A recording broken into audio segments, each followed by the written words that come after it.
لو أنزلنا هذا القرآن على جبل لرأيته خاشعا أنزلنا هذا القرآن على جبل لرأيته خاشعا أنزلنا هذا القرآن على جبل لرأيته خاشعا متصدعا من خشية وتلك الأمثال نضربها للناس لعلهم يتفكرون.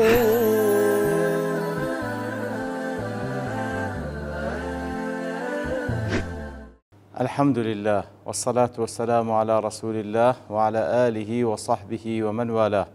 السلام عليكم ورحمة الله. برزا خوش حارم لواني 1301 لواني كاين تفسير القرآن بيروز بيم وخزمتان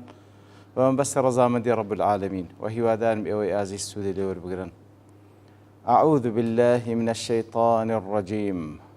بسم الله الرحمن الرحيم. ولما فصلت العير قال أبوهم إني لأجد ريح يوسف لولا أن تفندون. بەڵخۆشە ویستان وەکو لە ئاتکانی پێشووتر وەکو لەوانەکانی ڕابردوو باسمان کرد لە دوای ئەوەی کەوا لە کۆتاجار کە چوونە لای یوسف عەلەیهی سەڵات وەسەلام بە فەرمانی بابیان طبعا ئەوان بە فەرمانی بابیان کە چووینە ڕەوانی کردینە تاوەکو بە دوای یوسف و براکەیدا بگەڕن ئیتر ئەوانیش کە دەچن دەستنە لای یوسف کە نازان طبعنەوە یوسفە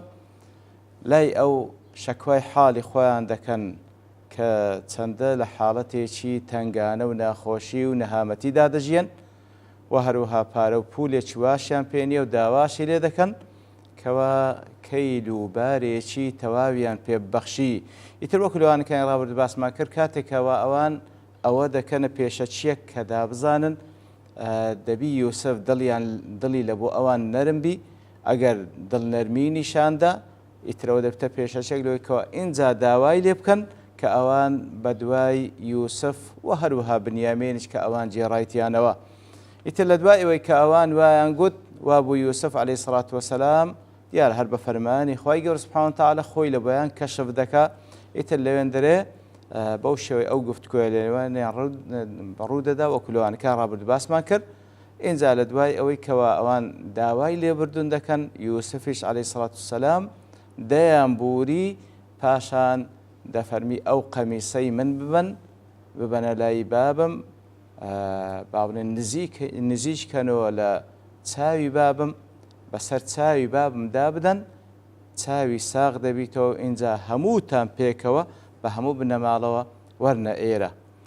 تر لە دوای ئەوەی کەوا یوسف عەلەیهی سەڵات وسەلام ئەو فەرمان دەردەکا ئیتر دەگەڕێنەوە بە قەمیسەکەی یوسفۆ بەرەو لای یعقوب بێن عەلەیهی سەڵات وەسەلام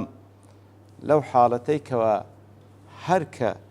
ئەو قافیلەیە نزیک دەبیتەوە یعقوب عەلەیهی سەڵات وەسەلام دیارە بە قەدەری خوای گەورە هەز بە بۆنی یوسف دەکا. ولما فصلت العير ولما فصلت يعني خرجت وفارقت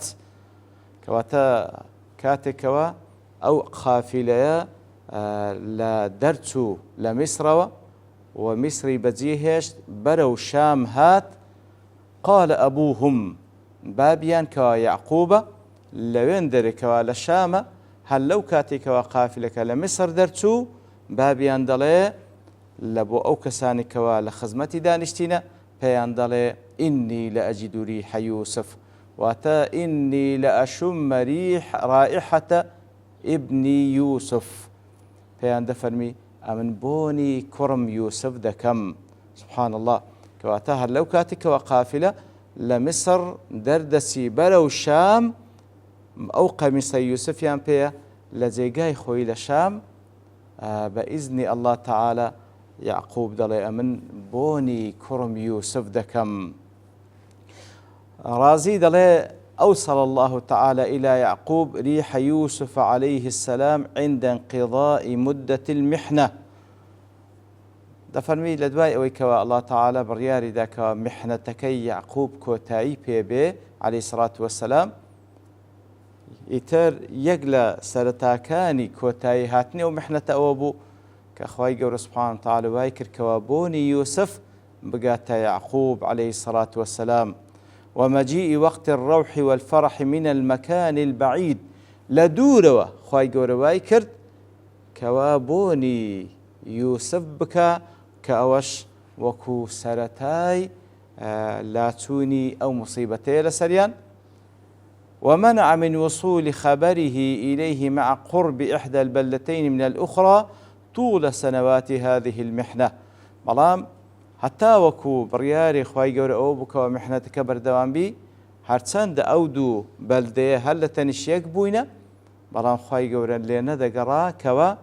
بۆنی یوسف بێتن لە بۆ یعقوب هەتا ئەو کاتەی کە خوای گەورە سوبحانەهو وتەعالە بڕیاریدا ئەو میحنەتە کۆتایی پێبێ. اینجا دەڵێ وذلك يدل على أن كل سهل فهو في زمان المحنة صعب. قاعدەیەکی جوان بازەکە حتا ئەو کاتێکەوە لە زەمەنی میحنەت و تاقیکردنەوە ئیبتلادای هەموو سەهلێکیش زەحمەت دەبی بەڵام وكل صعب فهو في زمان الإقبال سهل بەڵام هەموو صعوبەت و ناخۆشی و زەحمەتیەک لە زەمەنی ئەوەی کەوا خوای گەورە بڕیار دەدا کە فەرەحنایی بێتن لە دوای ئەو مصیبەتە هەموو ناخۆشیەک و صعوبەتێک خوای گەورە سەهلی دەکا. بەڵێ ئیتر فەرمووی ئینی لەئەجیدو ریح یوسف لەولا ئەن تفەندون واتە لولا أن تنسبوني إلى الهرم وضعف العقل والخرف.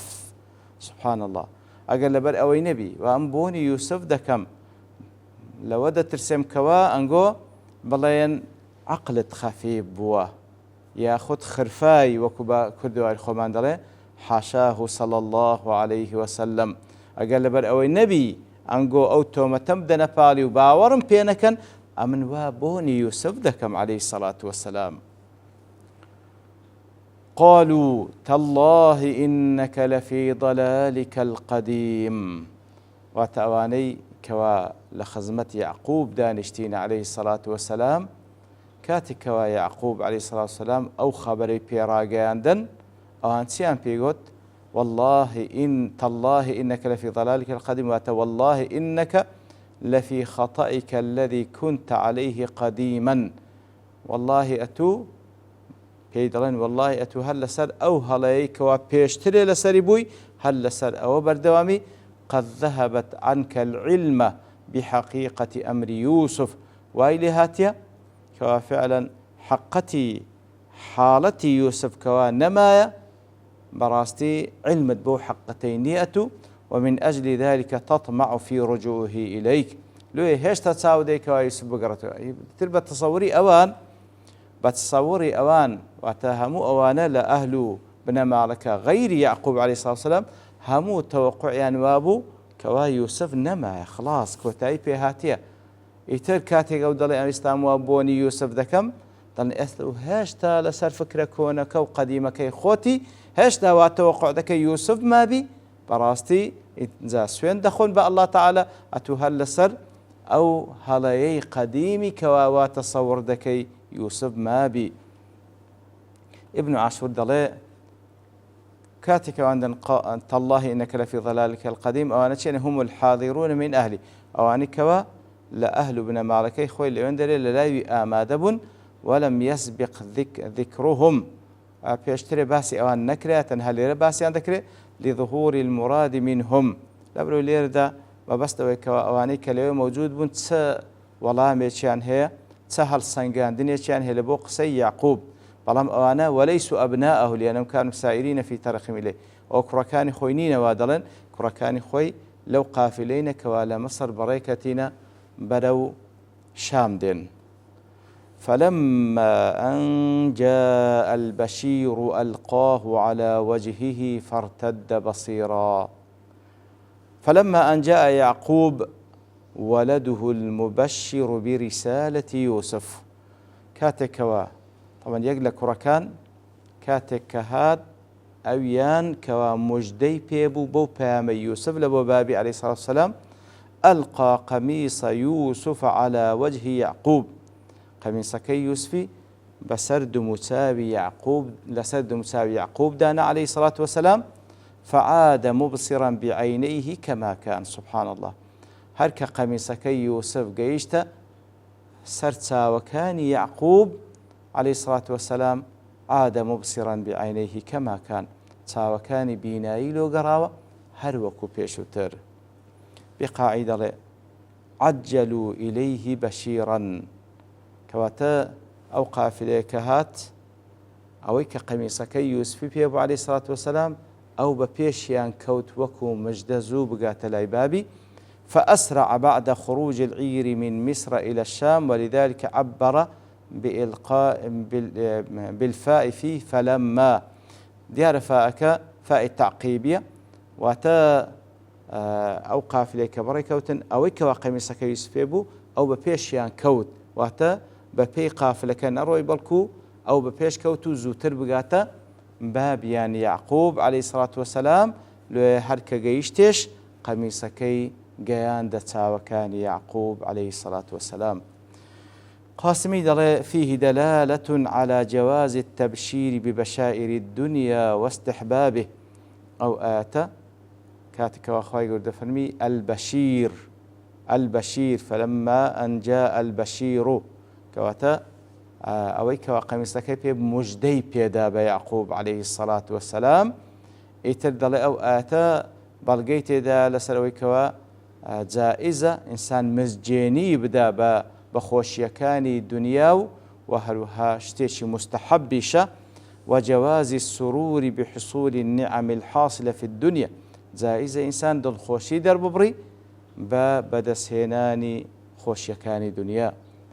إنزا يعقوب عليه الصلاة والسلام كاتك واتساوكاني لو قرايوه قال ألم أقل لكم واتا يعقوب بكركاني قلت عليه الصلاة والسلام ألم أقل لكم أم بيتان من قتبو إني أعلم من الله ما لا تعلمون بيتان من قتبو أمن إني أعلم من الله لا الله تعالى دمزاني أنه سيرد علي يوسف دمزاني كوا الله تعالى يوسف لو دجيريته ويجمع بيني وبينه دمزاني كوا الله تعالى يوسف لو دجيريته أمنو أو بيكو كودكاتو زاريشي ديكا أوان لو الله مدادلين قالوا يا أبانا استغفر لنا ذنوبنا إنا كنا خاطئين إتر لو حالتي كركاني بيدلين ببابيان دلين يا أبانا أي بابي خوش ويستمان اسأل الله أن يستر علينا ذنوبنا التي أذنبناها في حقك وحق يوسف داوال الله تعالى بك كوا قناه تاوان ما خوش بي أو كوا أنزام ما دا لحقي تو لحقي برامان يوسف ويتجاوز عن مؤاخذتنا بها داوا بك الله تعالى لما خوش بي وسزاما ندى بو تاوانك أنزام ما دا إنا كنا مذنبين متعمدين للإثم بما فعلنا إنا كنا خاطئين بمعنى إنا كنا مذنبين متاوان باربون متعمدين للإثم بما فعلنا بأن قصدج أو كارمان كردية كواتا داوي ليبردون بكلمان لله خواهي سبحانه وتعالى كلمان خوش بقاعدة لما سأل إخوة يوسف أباهم الاستغفار لذنوبهم كاتكوا براكان يوسف داوایان لبابيان کرد كوا داوای لي خوشبونيان لو بكا لا خوای گورا عللوه بالاعتراف بالذنب الا كيد انه لبروي اما اعتراف بجناح ما عندكين لبروي اعتراف كردن بجناح يكل الشرط مرزكاني توبه اما اعتراف بتاوان ما عندكين دي لخواي گور باري كلمه خوش قرطبي دله لم انما سالوه المغفره كاتك داوای لي خوشبون دكن لانهم ادخلوا عليه من الم الحزن ما لا يسقط المأتم عنه إلا بإحلاله إتر ضلي أوان خفتي شوان لو بابيان دروس كردبو أو قناها لسريعا لا ناكي مقر أو قردنيان آذابك وهذا الحكم ثابت في من آذى مسلما في نفسه أو ماله أو غير ذلك ظالما له فإنه يجب عليه أن تحلل منه كانت ضلي حكم ثابتة هر كسيك أزيتي مسلمان دا أو لنفسي أزيتي دابو يان لما بمال أزيتي دابو يان بهر شيء ولا شيء كان ئەزیەتی دا بوو زوڵمی لێ کرد بوو پێویستە لە مەرجەکانی تەوبەکەوە بستە لای ئەو داوای گەردەن ئازابوون بکە تاوەکو باڵێن ئەوە چکە حەقی ئادەمی تێدا تاوەکو خوای گەورەش لێ خۆش بی لێ ئەوان هاتینە داوای لێخۆشبوونیان لە یوسفیش کرد داوای لێخۆشبوون لە بابیشیان دەکەن ئیتر بەو شێوەیە کەوانی ئەتراف بە تاوانیان دەکەن و داواش دەکەن خوای گەورە سوبحانەهو وتعالە لێیان خۆش بی وصلى الله وسلم على نبينا محمد وعلى آله وصحبه أجمعين وآخر دعوانا الحمد لله رب العالمين لو أنزلنا هذا القرآن على جبل لرأيته خاشعا أنزلنا هذا القرآن على جبل لرأيته خاشعا أنزلنا هذا القرآن على جبل لرأيته خاشعا متصدعا من خشية وتلك الأمثال نضربها للناس لعلهم يتفكرون